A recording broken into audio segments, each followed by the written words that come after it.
Bobby is always a very hard act to follow, so I'll try my best. Bobby talked to you about, obviously, the automation first era, the market, how much progress we've been making as a company. I will bring you one notch down to closer things that day to day will matter to you. And what I would like to talk to you about today is hopefully something that many of you will be confronted with soon, which is how do I, after the first successful pilot, when I tried this RPA software that I have seen, indeed, as Bobby mentioned, how easy it is to use, how quickly I get ROI, how do I go indeed to make this a vision and value proposition of automation a reality? In other words, how do I scale up RPA from few robots, few automation, to hopefully thousands?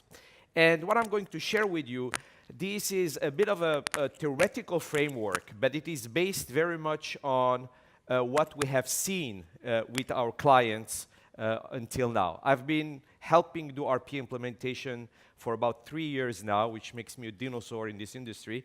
And some of these things I'm going to share with you are actually struggles and things company have succeeded. So if we look at the phases of an RPA program, as I said, many of you will start with a pilot, a POC. Basically, the purpose of a pilot of a POC is to say, yes, this technology works. Yes, it works in our companies. We're starting to understand the challenges that are specific to our company for this technology to work. But we would like to go to this full rollout industrialization where we can do 1,000. And many companies, they are facing some sort of a chasm. They do that, and then they struggle to say, how do I go from here to there? And we believe that there is an intermediary phase. We call it the rollout preparation. In reality, is not so neatly defined, the rollout preparation. But it's basically a period that lasts a couple of months, and it's very important that during this period,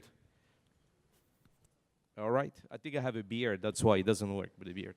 It's very important that during this period, you do a certain number of things that will prepare you to be able to successfully roll out your RPA program. And what you need to do, or the things that you need to address, are basically, we can summarize them into 6 action. It is very important, if you want to take full benefit of automation and realize that automation is actually a very strategic technology. It is not just a band-aid for you to be able to fix what we call swivel chair integration between several applications.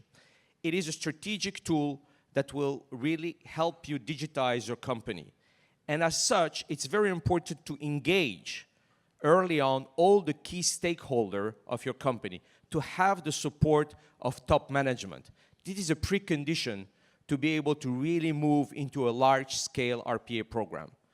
Second, you actually need to define how big you want to go, or at least understand the different stages. So define the scope of your RPA journey.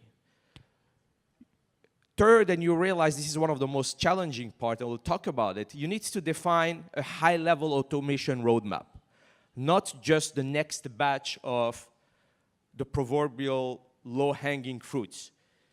For the next 12, 18, 24 months, what am I going to automate? How am I going to do it? Then you need to decide, and this is the question that we get a lot, what is the delivery approach? Who is going to do what? Finally, all of this leads to a high-level business case so that you can secure the funding for an RPA program. And last but not least, you need to understand what is the operating model you're going to use. So let us walk through all of this very quickly. And you know, you can have this material. It's on our website, and hopefully soon it will be in Chinese for more detail. So if we look at the stakeholder, this is an exhaustive list. Obviously, as I said, you want this to be at a C-level. It's important that the CFO understand what is the value that RPA can bring. It's always good to have the CFO on your side.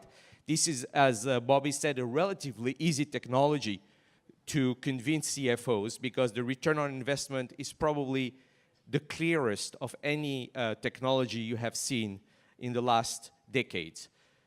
It's very important that the head of the major business units that are going to be automated be part of the journey.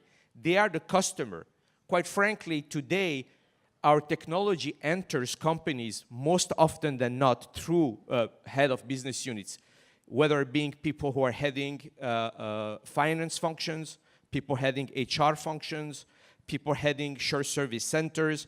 So it's very important because they own the processes. They are the ones who are going to be the first to benefit from it. You need to obviously, and we'll talk about it, do not make the mistake to ignore the IT organization. RPA, we tend to say it's business-led, but it's definitely IT-supported. It is particularly IT-supported when you try to do it at a large scale. So very important from the early days to have the IT organization come along with you. Security, and also there is a bit of anxiety. Despite all the good things that the robots do, there will be anxiety within the people. So you need to have some change management program in place. So you need to have the chief people officer on board with you. And last but not least, some people have learned it the hard way, do not ignore internal controls, because as you're going to change processes, particularly for companies who are publicly traded, you need to make sure that the new processes that are being automated are compliant with all kinds of regulation, particularly if you're working in a highly regulated industry. So these are basically all the stakeholders, as you can see, that need to be involved somehow in the RPA program. The next thing you're going to agree is, how big will my RPA program be? Or at least, where do I start and how do I get there? And then, for very large organization, you think of your organization at least according to 3 dimensions. Which functions are actually going to go through this automation exercise? Quite often people have started, with finance function, but as we see, and we see it more and more with clients, this is a technology that is good for all the departments. So you can decide to start with finance and then go HR and then go contact center, or you can decide to do all of it simultaneously. So, but it's important that you ask yourself these questions, because this will have an impact on how you're going to be organized, the level of funding. So which function, which entities, which geographies? Am I only doing it in one country first and then going all over the world? Am I going it simultaneously in multiple countries? So these are the type of questions that you need to have an answer for as you're preparing to go for a really large program.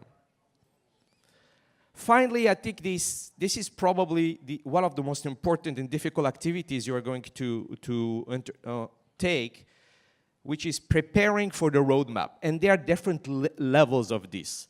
Let me try to simplify it. You are not going to be able upfront to know exactly with a level of detail what are the processes that are best suited for automation. However, you need to have high-level understanding, and there are enough today partners that have helped implement RPA program that can help you. We will come up with, we have a methodology that can help you also, that you need to map at a high level the areas where you will have processes that are ripe for automation. And you will do it by your the good old simple 2x2 matrix.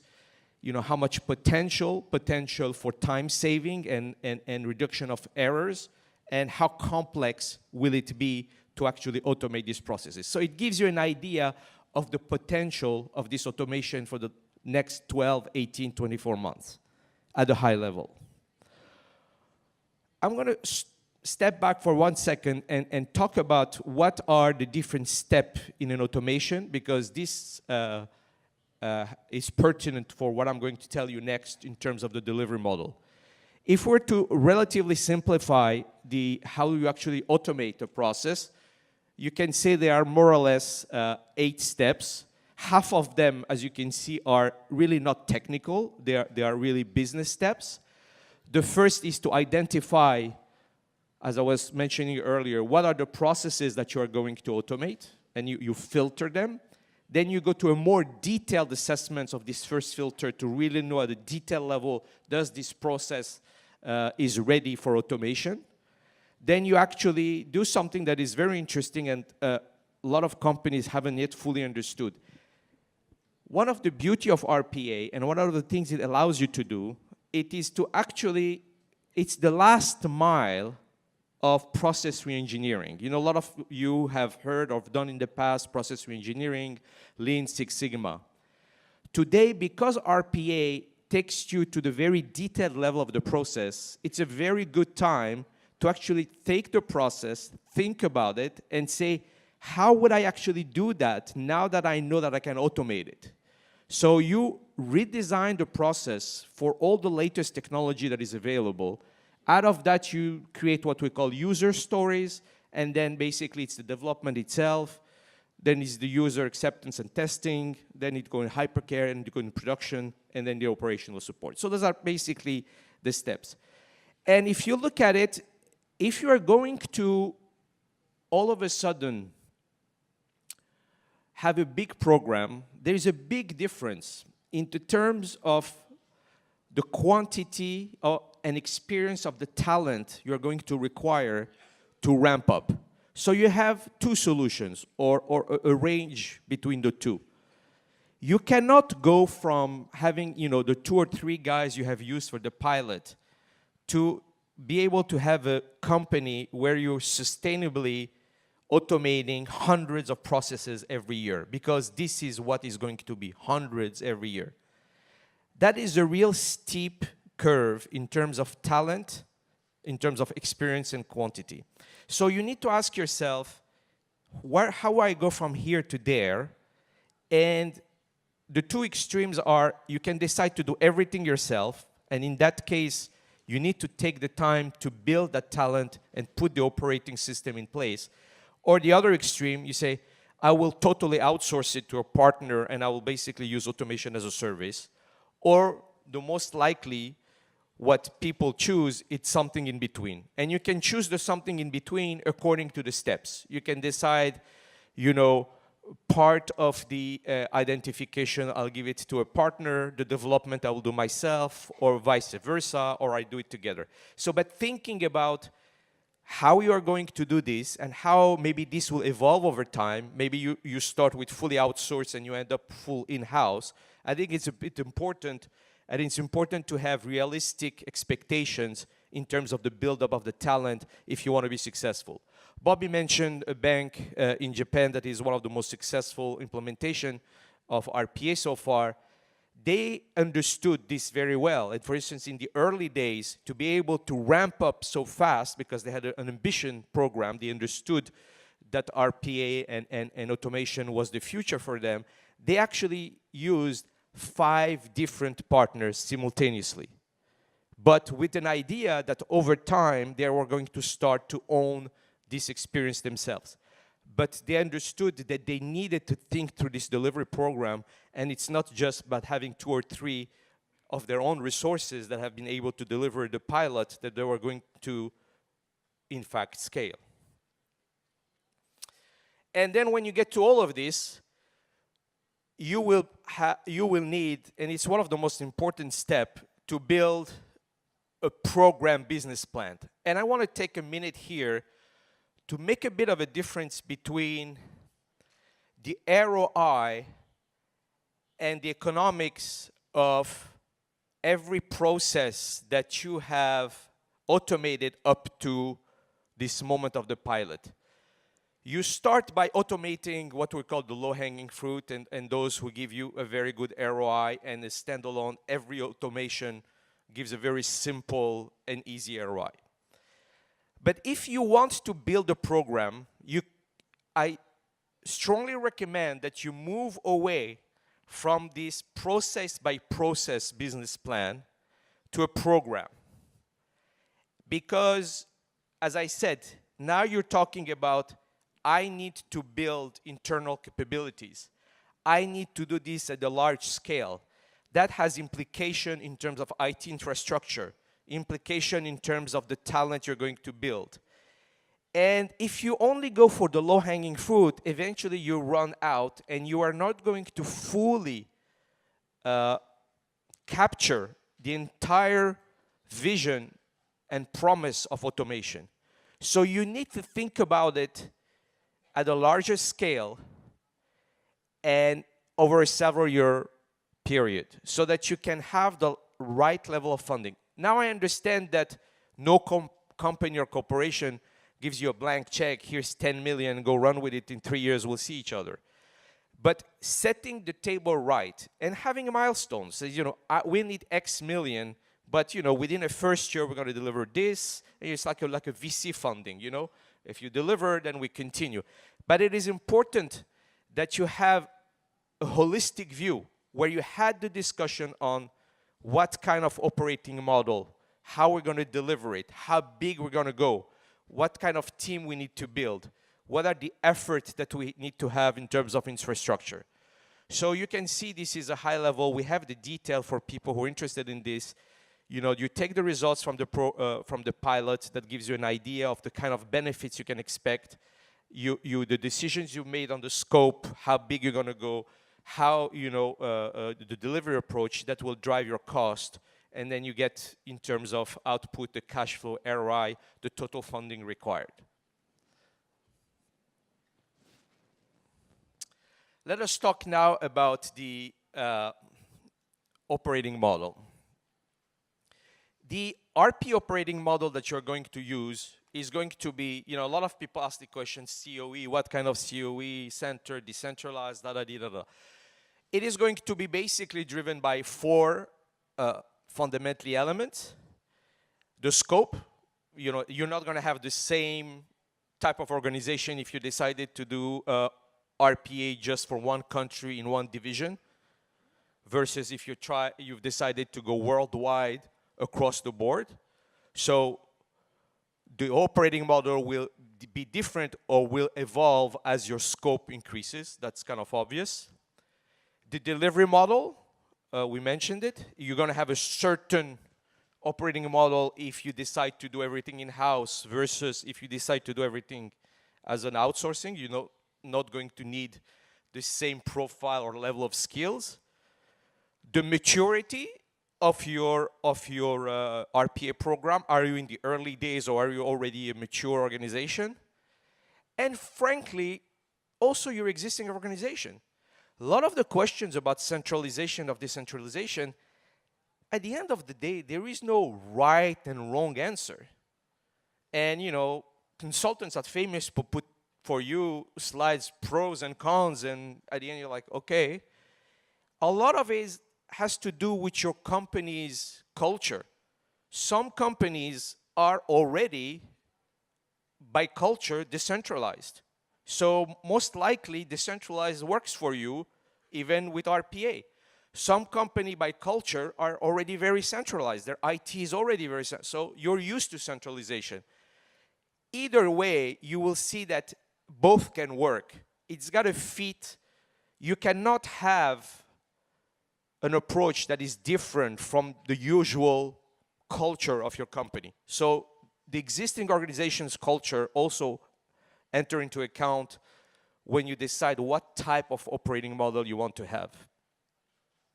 Very quickly about the maturity, the word center of excellence has become, to my chagrin, the way that everybody talks about it.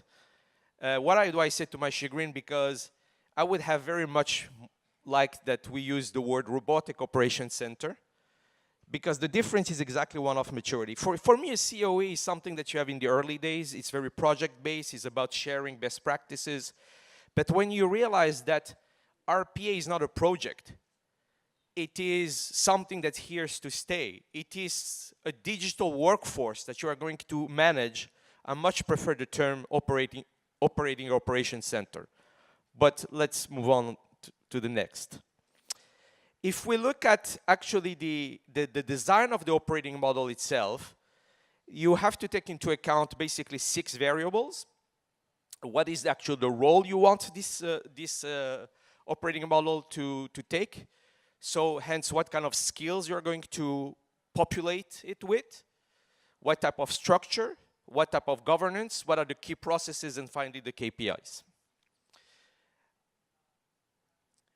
Basically, you can look at it, if you look at, there is usually an arrow that is missing, it doesn't matter. Basically, what the arrow is trying to say is that you can look at your operating, at the two extreme, you can look at the RPA operating center either as an advisory type of center, basically a place that is mainly, its main role is to share best practices, to make sure that across the company you use the same methodologies, that you don't reinvent the wheel of something that has been done someplace and so on. But the actual doing is left to the business units themselves. And you can have the other extreme, which is the notion of strong operating center, where the RPA Center of Excellence is actually a doing. They're taking ownership and they're taking responsibility for the for the robots, the digital worker, to function properly. So the first dimension is how much operating responsibility you are going to provide to this unit. Is it going to be more on the advisory side, or is it going to be fully an operating unit? So that's the first dimension. Then the second dimension is what kind of skills you are going to want to populate your center with. And that has to do with your delivery model. You see here, I take again the 8 steps, and I show you the type of skills that you need for the different steps. Then depending on the delivery model you've chosen, you will populate your operating center with those skills. If you choose to do everything yourself, obviously you're going to need all of these profiles. If you decide to do only some of it yourself, then you can, skip some of the profiles. Finally, this notion that I mentioned about decentralized, centralized, hub and spoke. And I made a bit of a difference, you may have noticed, between the level of operating responsibility and whether you're centralized or decentralized. Often people mix the two, but they are not necessarily similar. You can have a very centralized, low operating responsibility COE. It means it is centralized, but it is just sharing best practices.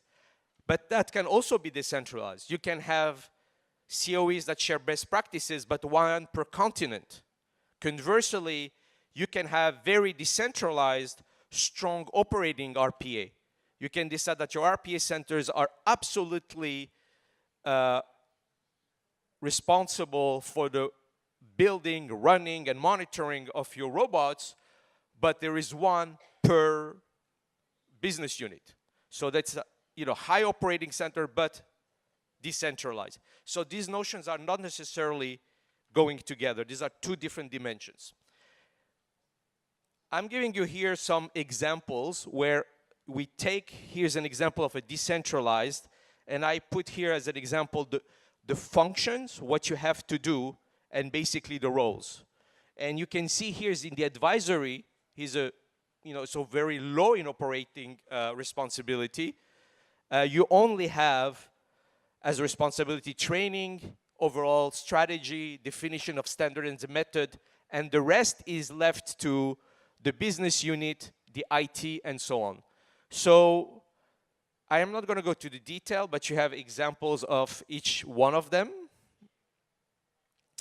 Finally, one question that people ask is the governance. Who should be the boss of the operating unit?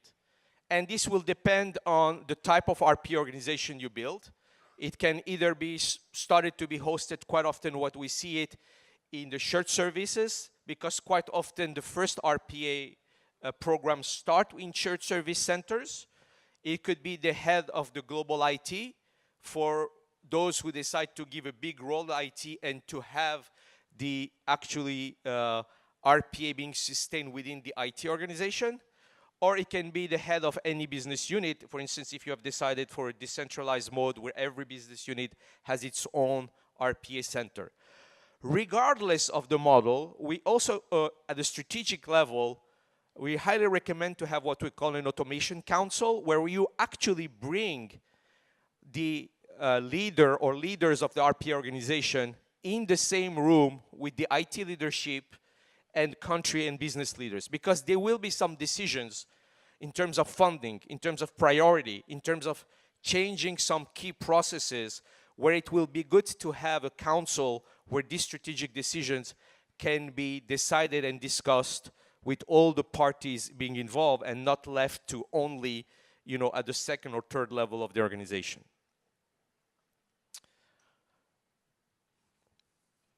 Finally, there are several key processes that very early on you will need to figure out, and I'm just giving you some example.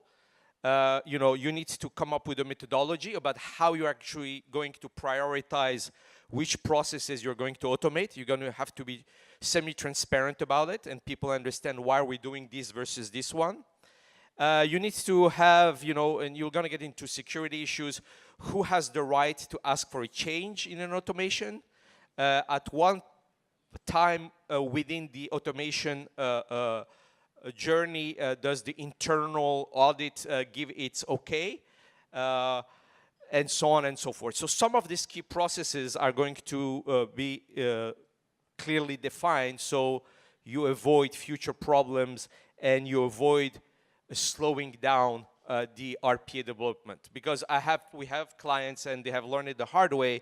They went full speed ahead, and then before going into production, you know, people from internal audit says, hey, wait a minute, you know, we don't agree with this. You know, you can't do that. This is not compliant. Or sometimes they were right, but sometimes it was just them not understanding what a robot actually does. So it's very important that you know and you have these processes up front that people understand throughout the workflow of automation when are different actors being involved and entering into the mix. And last but not least, you know, people that have funded you, they're going to ask of, okay, how successful is the RPA program?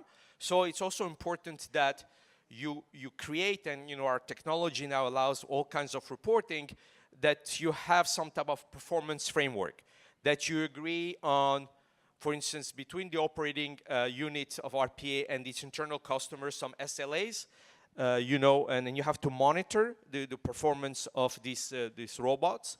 You need to have some financial KPIs. You have promised that you are going to be saving, I don't know, tens of thousands of hours. It's good to show that you've actually doing that month after month. You need to actually manage the virtual workforce capacity. Am I using my robots to their full potential? And then finally, like any good organization, you may also have some KPIs for the people who actually work in this operating unit. So these are basically all the elements. I hope that I showed you a little bit how different it is to do few pilots versus doing an RPA program. I hope I didn't scare you off. Because this has been done, and you know, please feel free to ask us more questions. And we have many clients that have struggled with many of these components. We're still struggling of it. I'm not saying there is one answer. As you say, I did not give you a recipe of this is the way to build a COE, but I rather showed you all the elements and all the things that enter into building an RPA program. I'm sure you will find your own ways. Hopefully we'll have great success stories from China, and you would have innovated on some of this dimension that we can share with other clients around the world. Thank you very much.